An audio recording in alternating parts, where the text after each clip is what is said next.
Koperasi simpan pinjam yang statusnya ilegal telah marak terjadi di wilayah Provinsi Banten. Atas persoalan itu, DPRD Provinsi Banten meminta Dinas Koperasi dan UKM Provinsi Banten untuk turun tangan melakukan penertiban. Desakan penertiban terhadap koperasi simpan pinjam ilegal ini disampaikan Ketua Komisi 2 DPRD Provinsi Banten, Bapak Iep Makmur, pada Selasa 7 Mei 2024.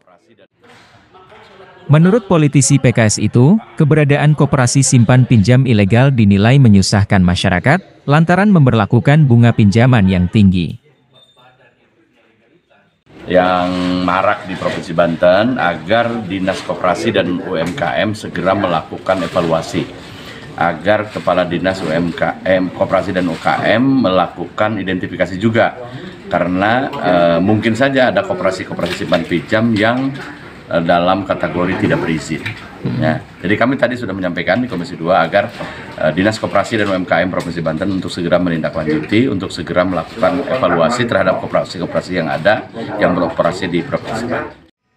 Persoalan maraknya koperasi simpan pinjam yang belum mengantongi izin lengkap itu pun sempat dibahas oleh Komisi 2 DPRD Provinsi Banten dengan Dinas Koperasi dan UKM Provinsi Banten dalam rapat koordinasi di Gedung DPRD Provinsi Banten pada Selasa 7 Mei 2024. Sementara itu, Sekretaris Dinas Koperasi dan UKM Provinsi Banten, Bapak Arif Rahman mengakui, banyak menemukan koperasi simpan pinjam yang belum mengantongi izin secara lengkap alias ilegal.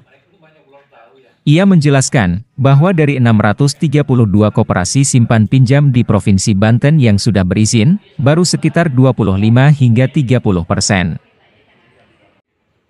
Mereka belum punya izin kali. Kalau bersertifikat, semua koperasi begitu didirikan sudah punya NIK. Tapi NIK ini akan aktif kalau selalu RAT, laporan RAT-nya disampaikan ke dinas untuk diinput di ODS, online data system, sehingga NIK-nya aktif dan bisa di-print sertifikat NIK-nya, nomor induk koperasi. Nah, yang banyak terjadi adalah koperasi-koperasi belum mengurus izin simpan pinjam, terutama untuk koperasi simpan pinjam yang konvensional atau koperasi simpan pinjam pembiayaan syariah untuk yang polanya syariah. Jadi lebih banyak koperasi yang belum berizin. Ada berapa Pak jumlahnya? Izin simpan pinjam dan izin buka cabang gitu. Dan kebanyakan juga koperasi yang buka cabang di Banten ini primer nasional gitu. Jadi izinnya yang ngurus di kementerian. Dan itu mereka belum mengurus gitu. Makanya kita berharap masyarakat itu ketika bertransaksi dengan koperasi, terutama simpan pinjam ya, itu usahakan legalitasnya lengkap. Tanya izin-izinnya, ada nggak izin simpan pinjamnya, ada izin buka cabangnya. Kalau misalnya buka cabang di Kabupaten Lebak, Kabupaten Serang, Kabupaten Pandeglang, dan kabupaten kota lainnya, tanya dulu ada nggak izinnya.